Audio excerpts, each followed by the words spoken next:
Because I grew up watching my parents, well-educated people in careers that society respects and needs, get abused and overworked by their bosses and co-workers, ruining their health, bringing their troubles and baggage home. They were that conscientious 20% doing 80% of the work for peanuts, thanklessly. And what did they get in return? Unpaid overtime homework, and even more responsibilities as a reward. My classmates' parents, on the other hand, were mostly slave drivers. They owned their businesses, made good money, and looked down on rules and busy bees. And their kids were a reflection of that attitude. I was the anxious, rule-abiding kid because my mom had the reins. The confident boys got their wisdom from their dads. They'd break the rules, have fun, experiment, socialize, and be happy, knowing that good futures of wealth and connections awaited them. Meanwhile, I was paralyzed by fear of upsetting authority. That fear turned into frustration, and that frustration into nihilism. I realized I didn't have the genes, connections, or the environment to have a normal life. So I gave up. My mom would come home and immediately start complaining about work as soon as the door opened. My dad would exhale heavily, lay on the couch and take meds for his migraines and not say a word.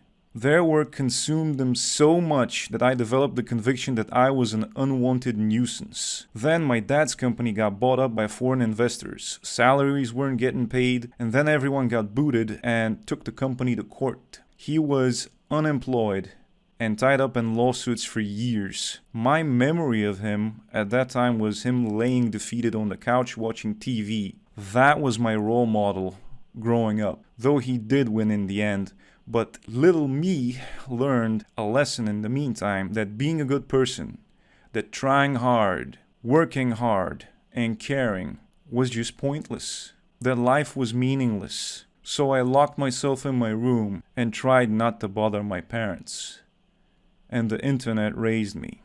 And I don't blame my parents, because a lot of people have had worse, like actually grew up without parents or had extremely abusive ones, but they still made it out okay. You guys probably have been through worse. I'm not making excuses for my situation. I'm just providing context that you can probably relate to. And by the way, I don't genuinely feel like a loser. Because I took care of myself, I managed to survive in extreme circumstances abroad on my own, so I don't have that insecurity. My parents weren't free. They did what their parents expected of them, what society expected of them. Marry, work, and create the next generation of fearful, obedient taxpayers. They were literal kids when I happened. I wasn't planned, though they tried to convince me otherwise. Half of pregnancies on the planet aren't planned. It's true. Most kids just happen. And most people do want kids somewhere in the future, but definitely not now. Now's never a good time, and those who try hard usually do because they have problems conceiving. So my parents, when I happened, they scrambled to do the right thing, and they decided to keep me. They toiled, hoping that their slavery and self-sacrifice would pay for my freedom. A one-way ticket to a first world country where I could have a normal life, get educated and work a normal job, paying even more taxes. So I left home at 18 years old for that grass is greener country, but I failed to make it there. I was extremely unreliable because I realized that I would go to extreme lengths to avoid people and work, that I could endure material deprivations effortlessly, that I'd rather be homeless and dumpster dive than be a slave. And that's exactly what I did. I was homeless for half a year, squatting in apartment buildings, basements, or rooftops. And whenever I did rent, I'd live with 5 other dudes packed like sardines in small studios with dirty mattresses on the floor, zero privacy and peace. Whenever I was able to rent an apartment and look for roommates of my own, it would be in cheap, sketchy areas that only attracted equally sketchy tenants. I lived with a dealer. I lived with a guy fresh out of prison who did 6 years for a burglary with a very bad ending. I was robbed and held at gunpoint in my neighborhood. I was kicked out of places because my roommates would party in them and destroy them when I wasn't there. So at one point I just decided I was done dealing with other people and I became voluntarily homeless. Those were the happiest months of my life abroad because I was free. Free from people, free from work, free from rent, dumpster diving for free food. I had all the peace and quiet I wanted, had electricity and would bring dumpster dive holes more expensive than most students could afford to buy. I also got excellent grades, got my degree and fell in love during that time, but I digress. The point of this story is to show you guys that I'm not just some privileged boy talking about struggles from his gated community house, because I live in an old multi-generational home, in an apartment that I inherited after my parents divorced in my 20s. But at least I'm free and extremely lucky, because I'm fundamentally unfit for society to the point I preferred homelessness over work, because I'm not needy.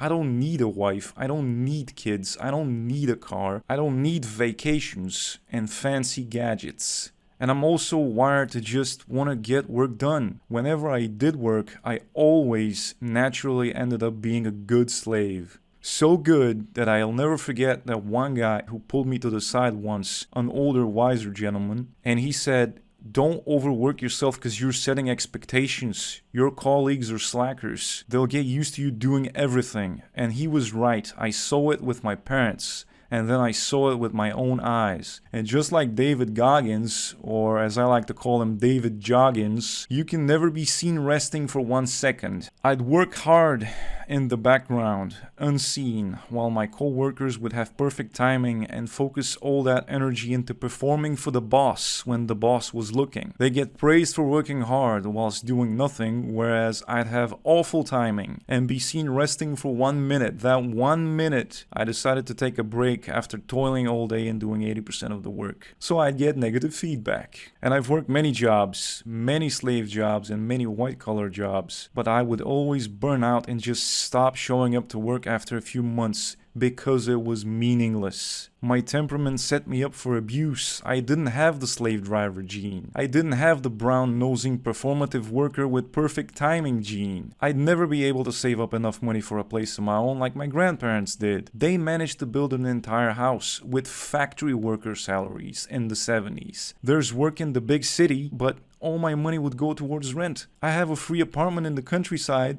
but there's no jobs here. So I gave up. And then I slipped into alcoholism.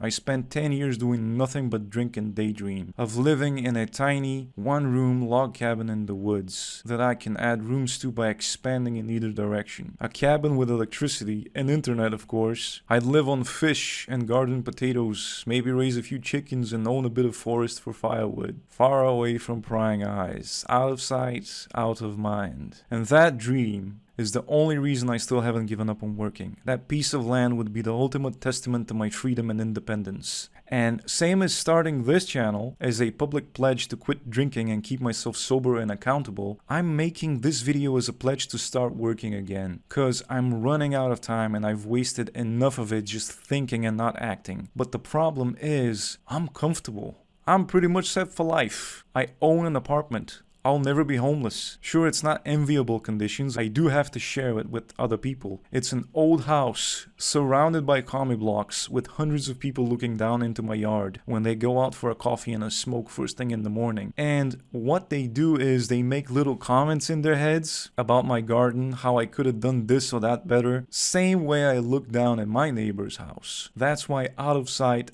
out of mind is where real peace and real freedom is. At least for me. And that's why I have to start working again. I may not be homeless, but I am still without a home of my own. Because I can't even go outside and chill in my own yard. Because my neighbors see a young man full of energy that they can send on side quests like, "Hey son, do you want to do this side quest for me?" Like, I've literally used alcohol to become unreliable. I drink to make myself sick so that whenever someone would come up to me for a favor, I could righteously say no, with physical sickness to back the authenticity of that rejection. I gotta be honest, I don't like doing stuff for others, because once you start, you create this image of yourself as a good boy and set that standard, and then it becomes an expectation. Soon after, meeting the expectations is not rewarded with gratitude or even with being left alone for a while. It's rewarded with more and more endless side quests, and if you don't do them, you're a bad person. So yeah, I may be a douchebag,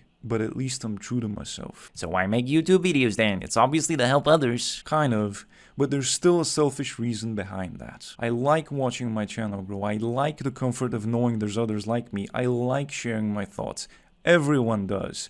That's what happens in the comments. You'll see the title and the thumbnail, not even open the video and already post your opinion. It's normal. We're all human, we all do that. Helping others free themselves of the chains of self-importance is just a side effect of doing it for myself first. I make these videos to keep myself accountable first, which is what I did with my alcohol addiction videos and making a pledge to stay sober. I know a lot of you guys probably came from Dad Mode and Dark Modes videos because I saw my 30-plus-year-old loner video explode relatively in views while my alcohol addiction videos didn't get any views. And I made sure to immediately go to his channel and thank him for unintentionally driving so much traffic to me, because my channel literally doubled in views and subscribers in a day thanks to that guy. And I saw that no one who came from there checked out my other videos, but that's okay. And you know how they say learn from your successes? So that's why I'm making more of this type of video, because I know you guys really like them. I like them myself. You know, the type of video where a guy leans back against a brick wall or his house and just talks for 15 or 20 minutes, because I know that person won't be blowing my mind with insane visuals and holding my eyeballs hostage. Videos where I can just relax and go for a walk and listen to them, or boot up American Truck Simulator and drive a virtual truck as I tune out. That's the kind of stuff I'll be making in the future. Because you're not gonna have profound thoughts. Let's be honest. You're not gonna change anyone. But you can comfort a lot of people. You can de-stress a lot of people. Change is an illusion anyway. We're all born in societal shackles and forced to not be ourselves. So when you free yourself of these shackles, you're not really changing. You're unchaining yourself, becoming more of who you've been all along. That's why I encourage you guys to post your stories. Deep down, we're all solipsistic. We're all the main character and someone else's NPC at the same time. But when we work for someone else, we're not the script writers of our own movie. We're an extra in someone else's. And what you can do by sharing your story here is offer a key to unlock a shackle for someone else. You'll be one of many beacons of light that may lead someone to freedom. So yeah, I may be free, I own an apartment, I have safety, I don't have to worry about ending up on the street, but it's not mine. I'm not independent, not until I buy my own land and build my own log cabin, out of sight, out of mind. And I hope keeping myself accountable with these videos will help me start working again too, and build the wealth that will allow me to achieve true independence. And I hope you stick around to watch me achieve that goal and then help others reach it too, because the journey never ends. If you enjoyed this video, show me some support. Like, subscribe, and share your story. My email's in the description if you don't want to comment here, and I'll see you in the next video.